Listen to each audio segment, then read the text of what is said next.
हाँ जी दोस्तों, नमस्कार।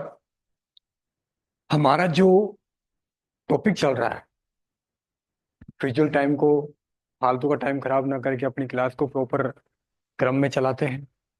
ठीक है। तो जो हमारा शुष्क वाला पार्ट था, थार मरुस्थल था, वो लगभग कंप्लीट सा है। ठीक है। और शुष्क के अलावा कल हमने अर्ध शुष्क के ऊपर भी चर्चा की थी। वो चारों भागों के हमने कल आपके सामने रख दिए थे, चारों भागों के नाम मैंने आपको बता दिया था। आज जो मैं बात करूंगा उन चारों भागों पे थोड़ी चर्चा करूंगा। साथ ही कुछ शब्दावलियों के साथ में इसे जो थार मरुस्थल है उसको विराम दूंगा। फिर जो अपनी नेक्स्ट क्लास होगी, सेकंड क्लास कौन सी होगी? अरावली पर्वत श्रृंखला। ठीक है ना। तो उसके ऊपर हम चर्चा करना शुरू करेंगे। कल से अरावली को लेकर हम बात करेंगे। लेकिन आज जो हमारा टॉपिक है उसको हम आगे प्रारंभ करते हैं। ठीक है। देखते हैं दोस्तों, हमने कल आपके सामने रखा था क्या कि सर अर्ध शुष्क के बारे में बताया था। सही बात है, क्योंकि शुष्क को हमने पढ़ लिया है। सर अर्ध शुष्क के बारे में हमने बताया। और अर्ध शुष्क के चार भाग है। कितने भाग है? चार उपभाग है। ठीक है।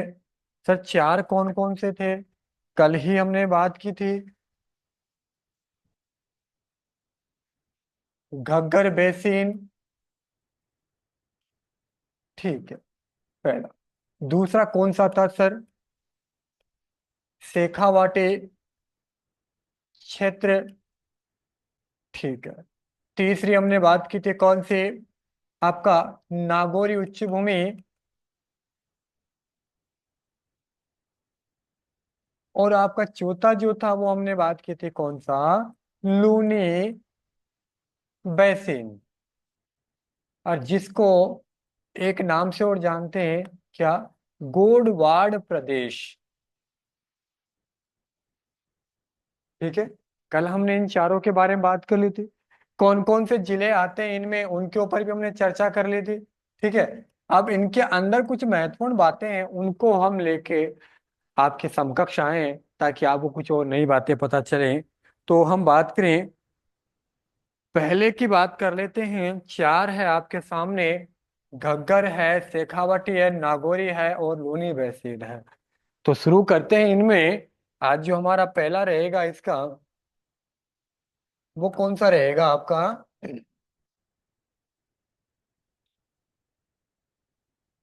लूनी बेसिन। हाँ जी दोस्तों, कौन सा बेसिन? सॉरी सॉरी सॉरी, कर्म से लेते हैं इसको। कर्म से ले लेते हैं ऊपर से।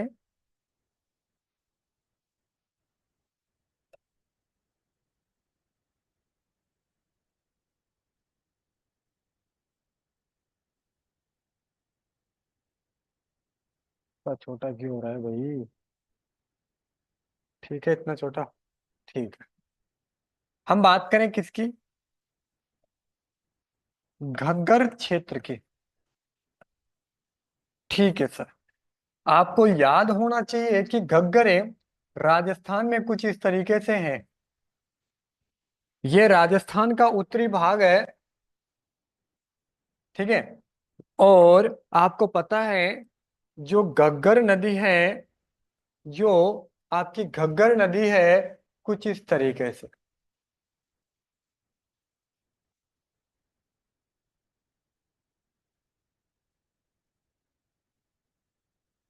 घग्गर नदी जो है आपकी, कुछ इस नदी इस तरीके से है। इस तरीके से। क्लियर? सर ये जो नदी है, घग्गर जो नदी है, वो कुछ इस तरीके से बहती है। और इसको आपने नाम दिया घग्गर प्रदेश। नदी अपने साथ अवसाद लेके आई और अवसाद के साथ आपके इस प्रदेश का निर्माण करती है। ठीक है।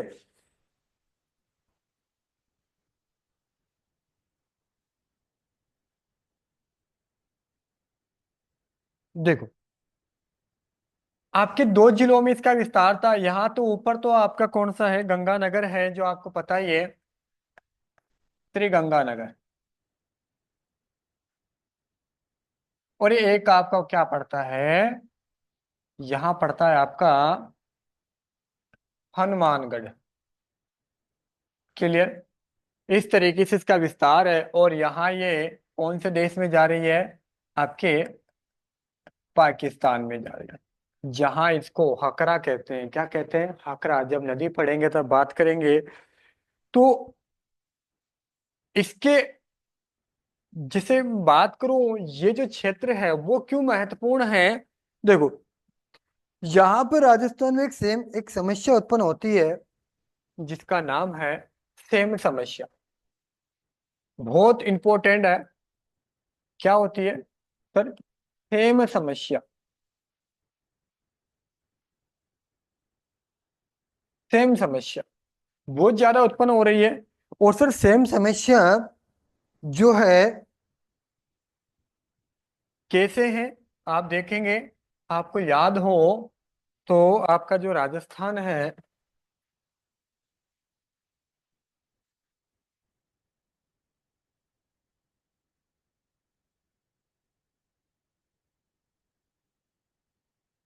आपका जो राजस्थान है, इस राजस्थान में ये मरुस्थल है। और आपको पता है, एक तो आपकी नहर आ रही है, नहर नाम सुना होगा। क्या नाम है, इंदिरा गांधी नहर आ रही ना, सतलज नदी से बन रही है। और कुछ इस तरीके से आपके इस नहर का विस्तार है, इंदिरा गांधी नहर। ठीक है, जिसे राजस्थान नहर भी कहते हैं। ठीक है, जिसकी लिफ्ट परियोजनाएं, शाखाएं, 7 शाखाएं, 9 लिफ्ट परियोजनाएं हैं, जिसके बारे में हम अलग से जब पढ़ेंगे तब इसके बारे में बात करेंगे। तो सेम समस्या जल की अधिक होने के कारण होती है। सेम समस्या क्या होती है कि इस जो रेगिस्तानी मिट्टी है, यानी रेतीली मिट्टी के अंदर जब ये नदी अपना, ये नहर से, या आपको पता है इधर से आपकी एक आंतरिक प्रवाह की नदी निकलती है, जिसका नाम पता है, ये घग्गर नदी है। ये तो कौन सी है, ये तो आपकी घग्गर नदी है। ये आपकी सतलज है। ठीक है, और ये आपकी इंदिरा गांधी नहर है।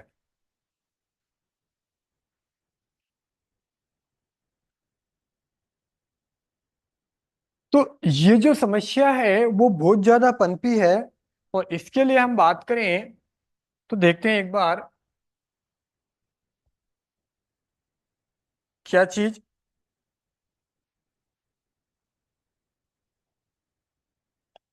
सेम समस्या, सेम समस्या जल की अधिक मात्रा होने के कारण होती है। कहाँ पे, इस मरु प्रदेश में, पहली चीज। और क्या चीज, जो मिट्टी होती है यहाँ की, मृदा की जो अंतिम परत होती है, अंतिम परत, क्या चीज है मैं बताऊंगा, वो मृदा परिक्षेप,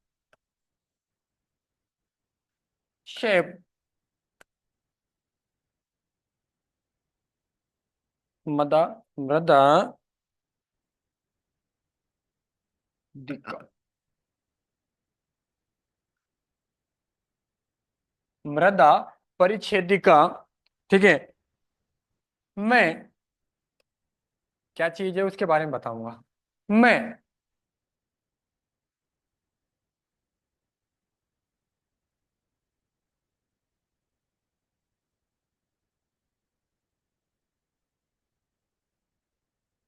मैं, ये क्या चीज होती है, जाकर कैल्शियम, हाँ जी बात कर रहा हूँ किसकी, कैल्शियम से मिल जाती है।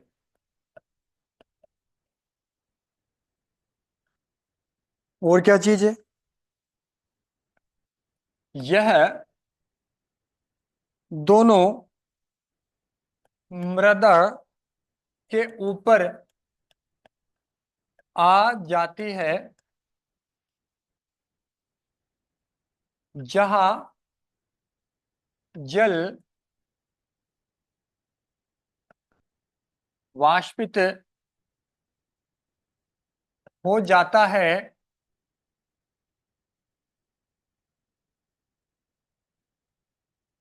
है, वहां कैल्शियम की परत जम जाती है,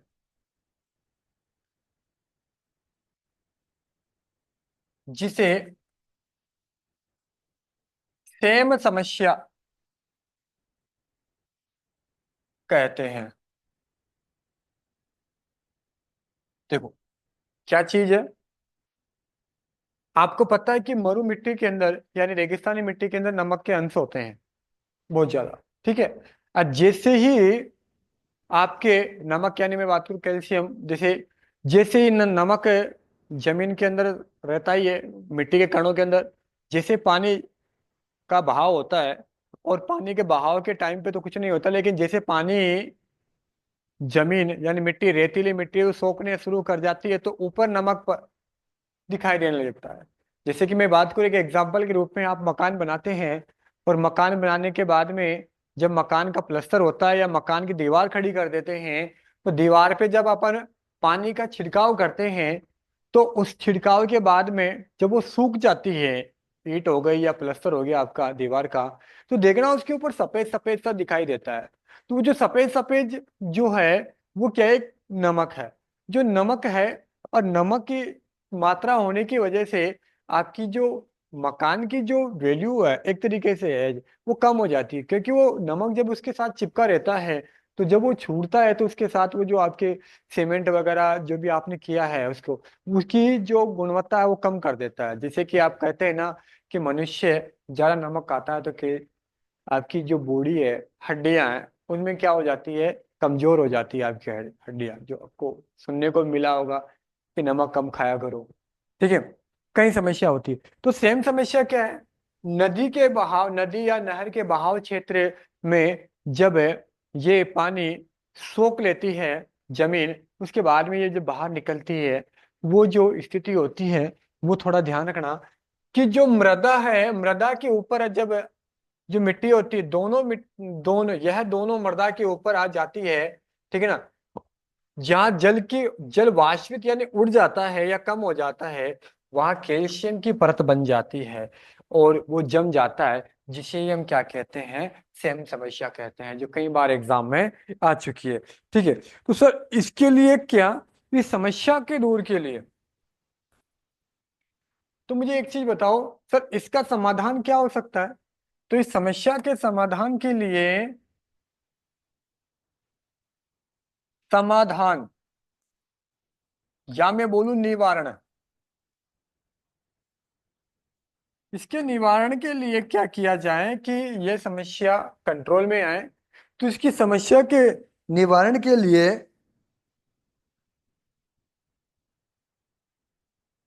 क्या करना चाहिए, जिप्सम का नाम सुना होगा आप लोगों ने।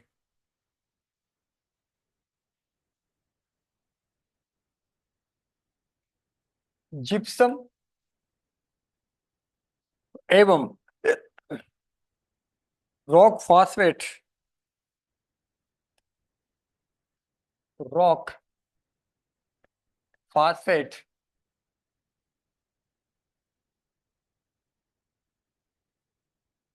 का प्रयोग, ये एग्जाम में आ चुका है, ध्यान रखना थोड़ा सा।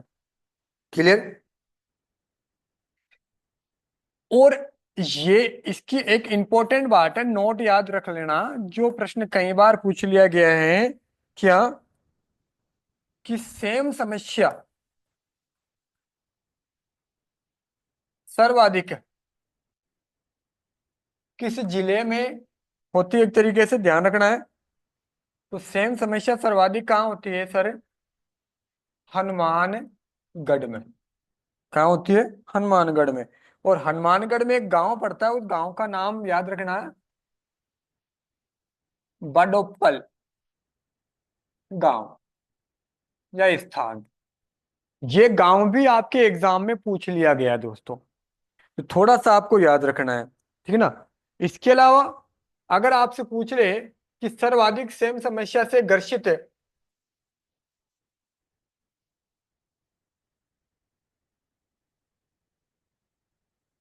सर्वाधिक सेम समस्या से ग्रसित जिले वो कौन से हैं? वो दो जिले हैं, वो आपको याद रखने हैं। कितने जिले हैं? वो दो है। वो कौन कौन से? हनुमानगढ़, और एक कौन सा है? श्री गंगानगर। क्लियर। लेकिन सर्वाधिक किसमें है? हनुमानगढ़ में। और हनुमानगढ़ में एक गांव पड़ता है जिसका नाम मैंने लिखवा दिया, क्या? बडोपल। ठीक है ना। इस गांव में देखने को मिलती है।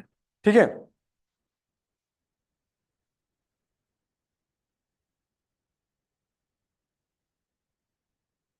ठीक है, और क्या है?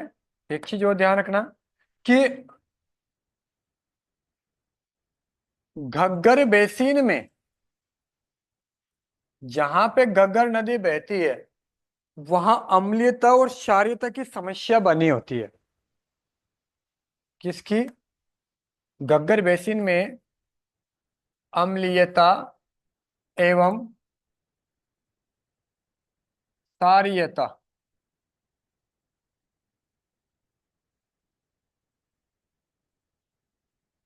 ठीक है ना। अम्ल और क्षार, इसकी समस्या बनी रहती है बहुत ज्यादा। कहाँ पे? घग्गर बेसिन में, जो आपको याद रखना है। ठीक है ना। और इसके अलावा मैंने बात की क्या, कि जो घग्गर बेसिन में आपको क्या याद रखना है कि इस क्षेत्र में आपकी कौन सी समस्या ज्यादा उत्पन्न होती है? सेम समस्या। क्योंकि बेटा यहाँ के खेतों में अगर आप सिंचाई करते हो, सिंचाई करोगे, और सिंचाई करोगे तो यहाँ पे क्या स्थिति बनेगी? नमक बाहर आएगा। तो आपकी जो जमीन है, जो आपको उपजाऊ देगी, वो उपजाऊ नहीं दे पाएगी, क्योंकि यहाँ की भूमि जो है वो रेतीली है और कम उपजाऊ है। ठीक है ना। तो इसमें क्या होगा? जैसे पानी दोगे तो नमक बाहर आ जाएगा। तो उस समस्या को निपटने के लिए आपको क्या करना पड़ता है? जिप्सम का प्रयोग करना पड़ता है। ठीक है ना। और राजस्थान में सर्वाधिक सेम समस्या से ग्रसित कौन सा जिला है? और वैसे कितने जिले हैं? दो जिले, याद रखना। ये बहुत इंपॉर्टेंट पार्ट है आपका, जो आपको याद रखना है। ठीक है सर, चलो मान लिया। अब आगे बात करें दूसरा पॉइंट इसका। ये तो घग्गर बेसिन हो गया, तो सर दूसरे की ले ले अपन। दूसरा कौन सा है? शेखावाटी क्षेत्र। और उसका सेकंड पार्ट कौन सा है? शेखावाटी। सर इसमें जिले कौन कौन से आते थे? तीन मुख्य रूप से। एक तो आपका चूरू, सीकर, और आपका झुंझुनू आता है मूल रूप से। और इस प्रदेश की जो प्रमुख नदी है, शेखावटी प्रदेश की प्रमुख नदी, वो कौन सी है? कांतली नदी है। सर इसके बारे में क्या है? बिल्कुल आपको क्या याद रखना है? कांतली क्या है आपको याद होना चाहिए? आंतरिक प्रवाह की नदी। कैसी नदी है ये? कि सर ये आंतरिक प्रवाह की नदी है।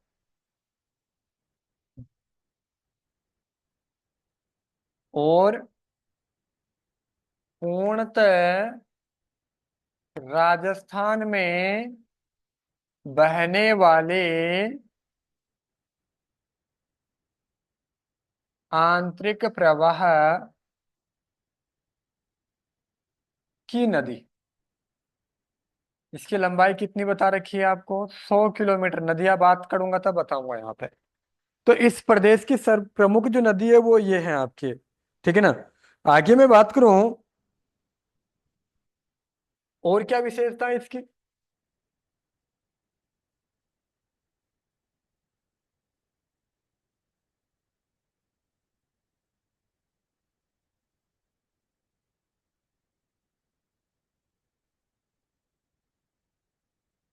इस प्रदेश में, इस प्रदेश में चूना, किसकी बात कर रहा हूं मैं, चूना की परत पाई जाती है। किसकी परत पाई जाती है, चूना की परत पाई जाती है।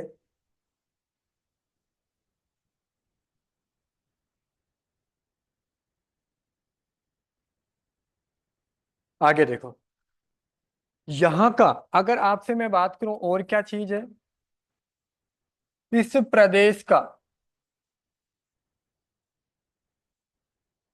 दैनिक तापांतर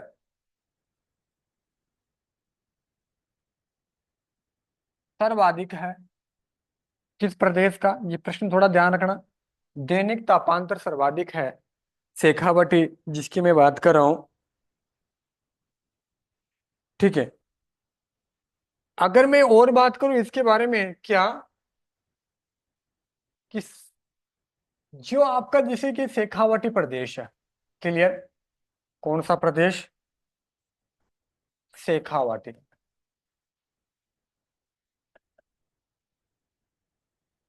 और इस शेखावटी प्रदेश के उत्तर, पश्चिम, दक्षिण और आपके पूर्व, यानी पश्चिम, उत्तर, दक्षिण और पूर्व, क्लियर। इसकी कौन कौन सा क्षेत्र इसकी इस दिशा में स्थित है, देखो, शेखावाटी के उत्तर भाग में कौन से क्षेत्र है, अभी पढ़ा आपने, कौन सा, घग्गर प्रदेश, है कि नहीं है, अब ये भी आपने पढ़ा। ठीक है, इसके अलावा इसकी मैं बात करूं कि इसके उत्तर में तो घग्गर बेसिन है, पूर्व में यहाँ पे अरावली है, अरावली पर्वत श्रृंखला। ठीक है, अरावली पर्वत श्रृंखला है, और इसके दक्षिण में यहाँ पे पड़ता है नागौरी उच्च भूमि,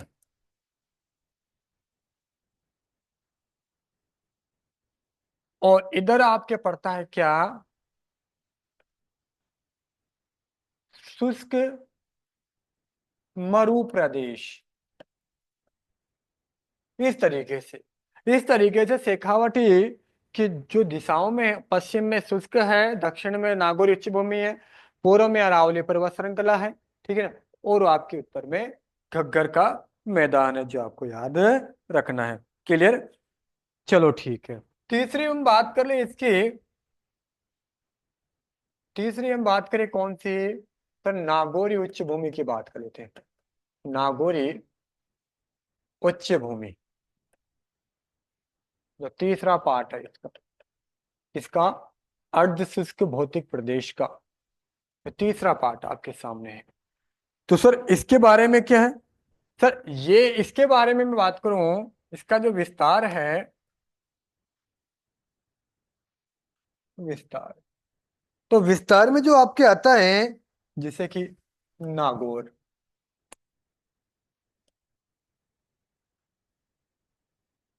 अभी आपका आ गया कौन सा, कुचामन, डीडवाना, ठीक है ना, अभी नए जिले बने थे, आपको पता है, आपको याद रखना है थोड़ा सा। ठीक है सर, है ना। और क्या है इसके बारे में, और हम बात करें तो देखो, इसकी मैं बात करूं, यहाँ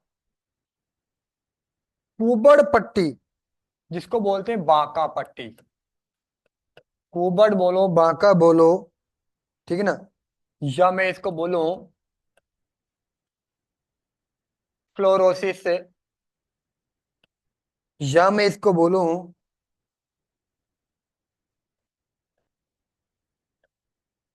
आंच बेल्ट, इसी को बोलते हैं, यानी ये जो पट्टी है आपके, कुबड़ पट्टी, जिसके और भी कई नाम है, ठीक है ना, इसका जो विस्तार है, ये इंपॉर्टेंट है, ये आया हुआ प्रश्न भी है, ये कहां से कहां तक है? सर ये जो पट्टी है ये आपके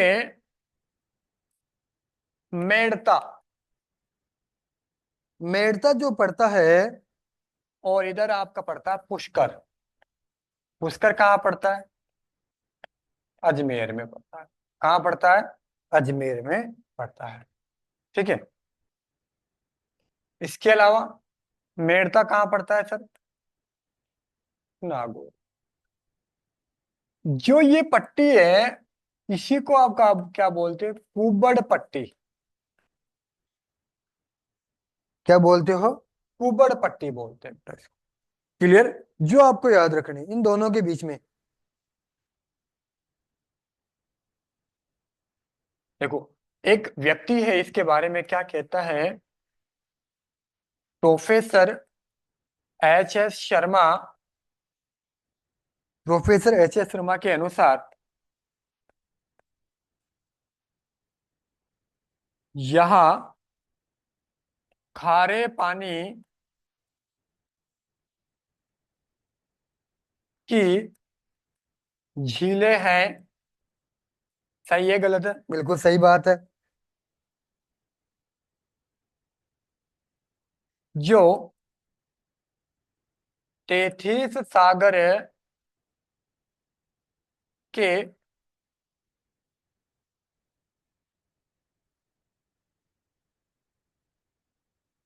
के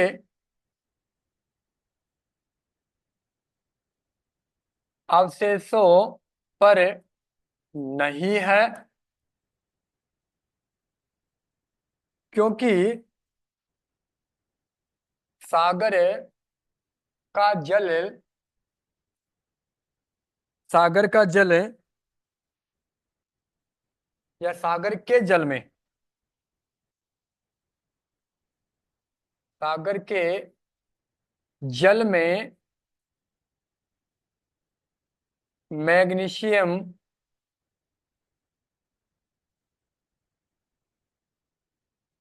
मैग्नीशियम की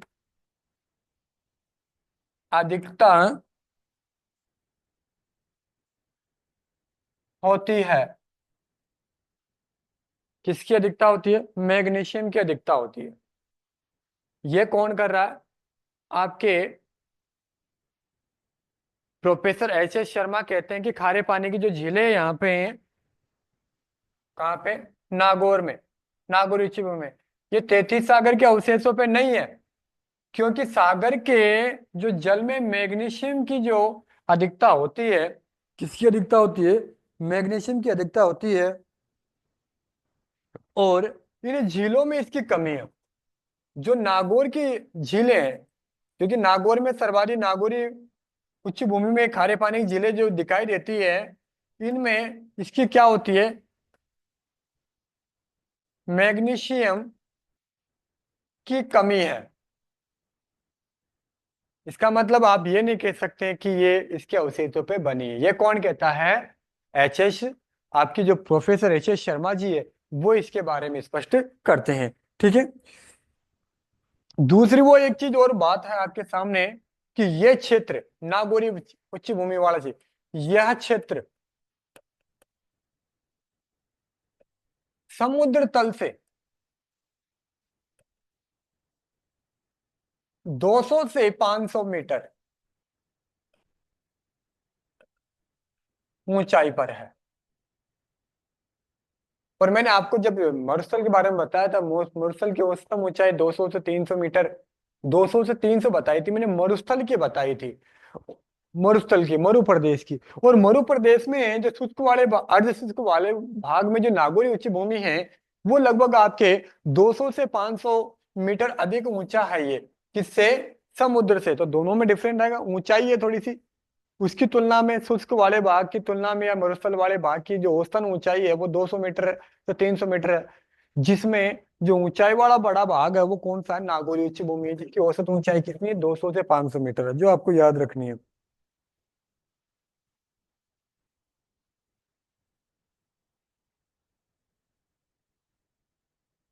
ठीक है। इसके बाद में अगला जो आता है आपका कौन सा, जो एक और बचता है, वो कौन सा बसता है सर? लूनी बेसिन। चौथा। ठीक है सर। लूनी बेसिन, इसके ऊपर चर्चा करते हैं। लूनी बेसिन, अगर मैं बात करूं, वैसे नदी की बात करूं, मैंने नदी का इसका विस्तार है, विस्तार की बात कर रहा हूं। किसकी बात कर रहा हूं? विस्तार। सर कहाँ कहाँ है? सर आपने बताया भी था, पिछली क्लास में भी बताया था मैंने। अजमेर, पहले तो मैं पूरा लिख देता हूं। अजमेर के बाद में नागौर, नागौर के बाद में आपका, हालांकि अब नहीं है, वैसे तो कोई बात नहीं, याद रखना है। पाली हो गया, क्योंकि ब्यावर जिला बन है एक तो, आपको पता है कि अजमेर से जो जिला बना है ब्यावर, वो भी इसमें शामिल है, आप लिख सकते हैं वैसे। ठीक है ना, क्योंकि पहले तो था नहीं। ब्यावर से ये नदी बहती है वैसे तो, मैं क्रम से लिख देता हूँ ना। करंट भी थोड़ा याद रखना है, कौन सा? ब्यावर। फिर फिर आपका कौन सा आ गया? नागौर आ गया। कौन सा हो गया? नागौर। फिर नागौर के बाद में सर कौन सा है? जोधपुर आ गया। कौन सा आ गया? जोधपुर। फिर बाड़मेर। फिर बाड़मेर में आपका कौन सा है? एक आपका बालोतरा। ठीक है। और फिर कौन सा आ गया? जालोर। ठीक है। और जालोर तक इसका क्या है? इस तरीके से लूनी बेसिन, मतलब लूनी नदी का बहाव जिसकी बात कर रहा हूं मैं, अजमेर से तो इसका उद्गम होता है। उद्गम कहाँ से होता है? ठीक है। और वैसे राजस्थान में, पश्चिमी राजस्थान की प्रमुख नदी है ये। कौन सी? लूनी। और एक चीज ध्यान रखना, ये राजस्थान के सर्वाधिक जिलों में, पश्चिमी राजस्थान में सर्वाधिक जिलों में बहने वाली नदी है। अरब सागर में अपना जल ले जाने वाली, जो सर्वाधिक अरब सागर में अपना जल लेके जाती है, आपको पता है। और ये सर्वाधिक जिलों में बहती है, अरब सागर में जल ले जाने वाली जो नदी है, जो सर्वाधिक जिलों में बहती है, वो कौन सी? लूनी नदी है, जो लगभग 6 जिलों में बहती है। अभी कुछ नए जिले बने हैं जिसकी मैं बात करूंगा, अभी स्पष्ट हम कह नहीं सकते कि इनमें बहती है, लेकिन ब्यावर में तो 100% बहती है। ब्यावर तो है। बालोतरा नया जिला बना है, इसमें भी बहती है साहब। क्लियर बात? तो थोड़ा सा आपको ध्यान रखना है। तो लूनी बेसिन की मैं बात कर रहा था, ठीक है ना। और सर बेसिन का मतलब क्या है? बेसिन का मतलब होता है लूनी एवं उसकी सहायक नदियों का बहाव क्षेत्र। केवल लूनी की बात नहीं कर रहा मैं, उससे जुड़ी भी जितनी भी नदियां हैं जो उसकी सहायक है, उन सबकी मैं बात कर रहा हूं। ठीक है सर, थोड़ा याद रखना है। तो अगर मैं बात करूं लूनी बेसिन की, लूनी बेसिन,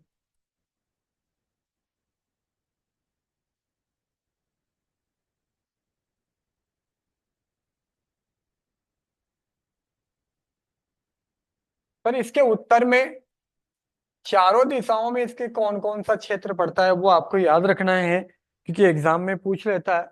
लोनी के इधर पड़ता है, नागौरी उच्च भूमि पड़ती है। कौन सी पड़ती है? नागौरी उच्च भूमि। ठीक है। दक्षिण में इसके पड़ता है क्या? गुजरात। ठीक है।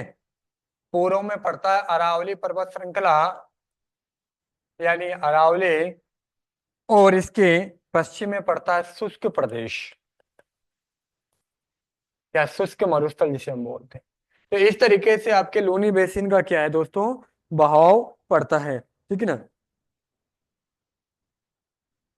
आपको याद हो, इस बेसिन में एक चीज याद रखना, क्या? कि इस क्षेत्र में एक जगह पड़ती है 56 की पहाड़ियां।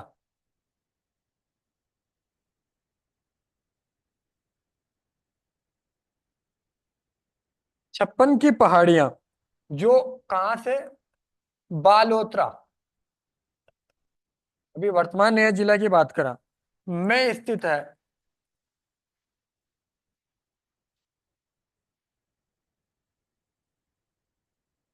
और इस 56 की पहाड़ियों में एक गांव पड़ता है, इस गांव का नाम है पीपलूद। कौन सी जगह पड़ता है? पीपलूद। ठीक है ना। और इस स्थान पर, पीपलूद में, ध्यान क्या रखना है, ये प्रश्न एग्जाम में आया हुआ है, इसलिए बोल रहा हूं मैं। ना छोटा क्यों हो रहा है यार, दिखेगा नहीं फिर। देखो, कौन सा गांव सर? पीपलूद। स्थान बोलो या मैं बोलूं गांव। ठीक है ना। जो इन 56 की पहाड़ियों में है। किसमें है? 56 की पहाड़ियों में है। यहां पे मैं बात करूं क्या, पश्चिमी राजस्थान, या मैं बोलूं थार मरुस्थल में सर्वाधिक वर्षा वाला स्थान।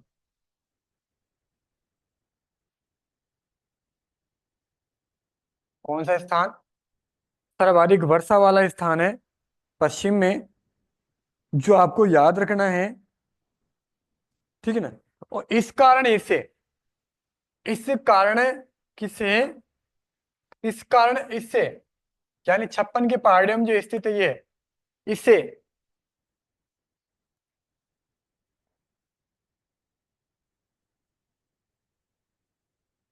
पश्चिमी राजस्थान का माउंट आबू कहते हैं। पश्चिमी राजस्थान का क्या कहते हैं? ध्यान रखना है क्या, माउंट आबू कहते हैं। या मैं बोल थार मरुस्थल का माउंट आबू भी आप बोल सकते हो इसको, जो थोड़ा सा आपको याद रखना है। क्लियर? ये आपके चारों जो टॉपिक थे, जो मैंने आपके सामने रखा है, ठीक है, इनको मैंने वापस से आपको अच्छे से समझा दिया है। अब हम बात करते हैं किसकी, बिना समय गवाए इसकी बात करते हैं शब्दावलियों की। शब्दावलियां जो कि आपके एग्जाम बेस बहुत इंपॉर्टेंट है। जैसे कि मैं बोलता हूं, एक शब्द आता है आपका,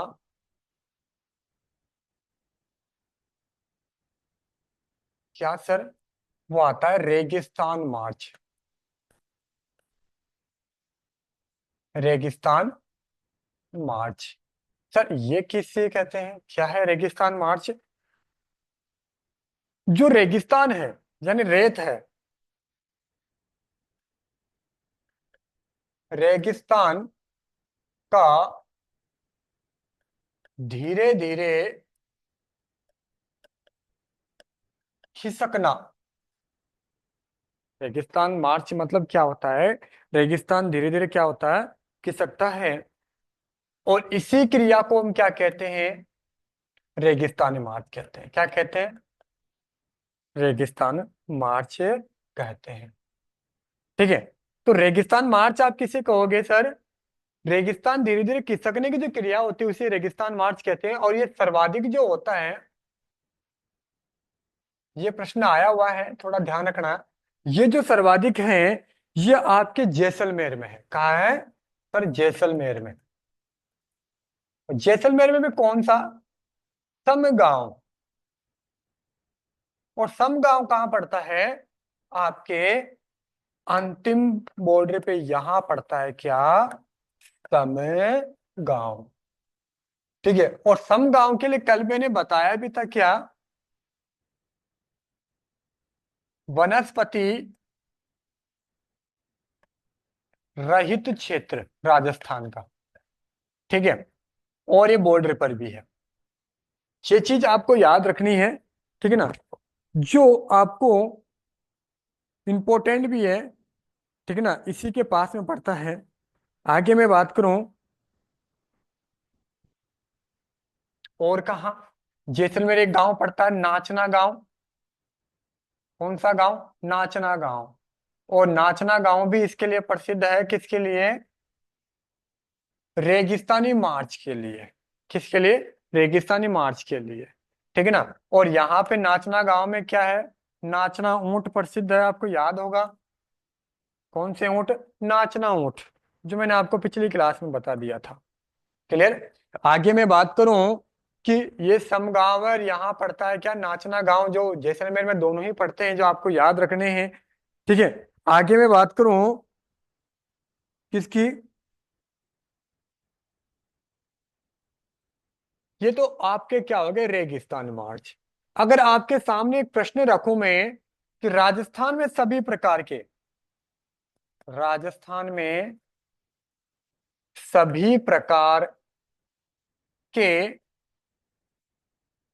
बालू का स्तूप कहाँ पाए जाते हैं? कहाँ पाए कहाँ पाए जाते हैं?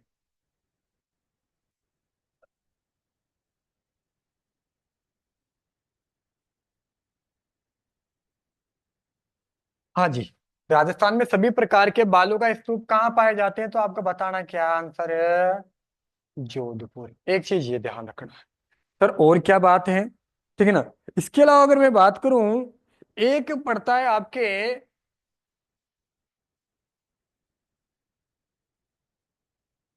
सम गांव में, एक जगह पड़ती है सम गांव जैसलमेर में।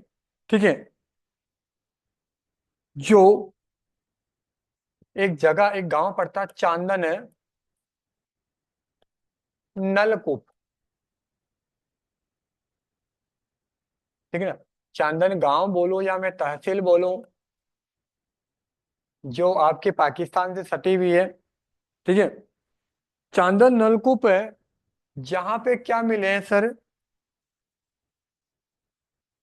मीठे पानी के अवशेष।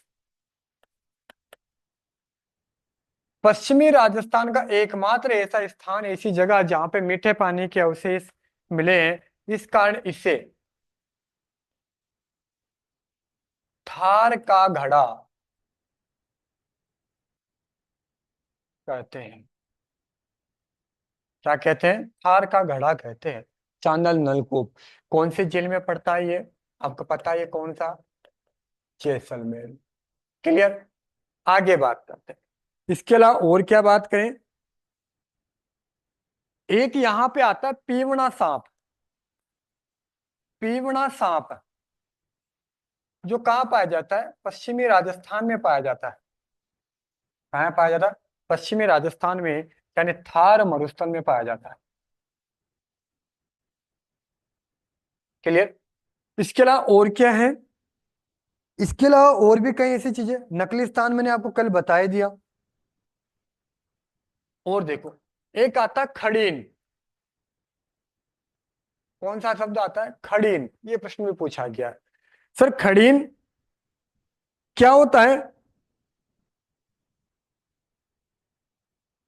खड़ीन होती है जो जैसलमेर, ये कहाँ पाई सर्वाधिक? ये सर्वाधिक पाया जाता है जैसलमेर। ठीक है ना। कहाँ पाई जाती है? जैसलमेर में। तो सर खड़ीन क्या होती है? ये जो खड़ीन है, खड़ीन जैसलमेर में शायद सबसे ज्यादा पाई जाती है। जो प्लाया झीलें हैं, खड़ीन किसे कहते हैं? प्लाया झीलों की नम भूमि को। ठीक है ना। प्लाया झीलें जिनकी नम भूमि को क्या कहते हैं? खड़ीन कहते हैं। ठीक है ना। इसके अलावा एक शब्द आता है आपके क्या? रन। और रन को एक नाम से और जानते हैं, टाट। ठीक है ना। रन या मैं इसको बोलूं टाट है, तो ये क्या है सर? बालू का स्तूपों के,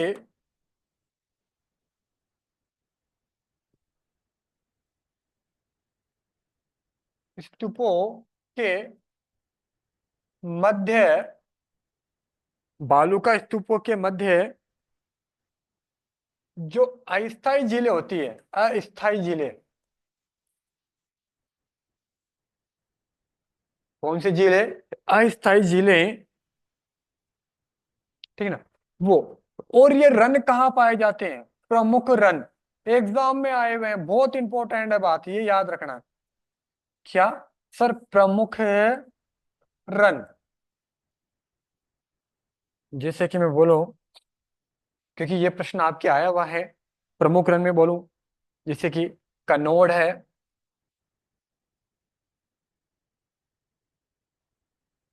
भाकरी है,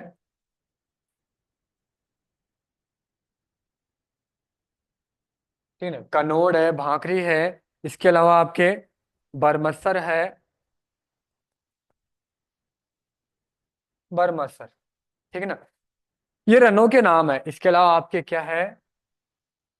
पोखरण है, ठीक है ना, और भी है। इसके अलावा थोब है, कौन सा? थोब। थोब के अलावा और कौन सा है? थोब के अलावा आपका बाप है, बाप है, और बाप के अलावा और ताल छापर है। पर ये कहाँ कहाँ पढ़ते हैं? देखो, ये चारों पढ़ते हैं आपके कहाँ? जैसलमेर। मैंने क्या लिखा है? सर्वाधिक, देखो, सर्वाधिक रन भी जो कहाँ पाए जाते हैं, पश्चिमी राजस्थान में पाए जाते हैं। पश्चिमी राजस्थान में भी कहाँ पाए जाते हैं? जैसलमेर में पाए जाते हैं। प्रमुख रन, सर्वाधिक रन जो पाए जाते हैं आपके पश्चिमी राजस्थान में, जैसलमेर में पाए जाते हैं। थोब पाया जाता है बाड़मेर में, पूछा गया प्रश्न है ये।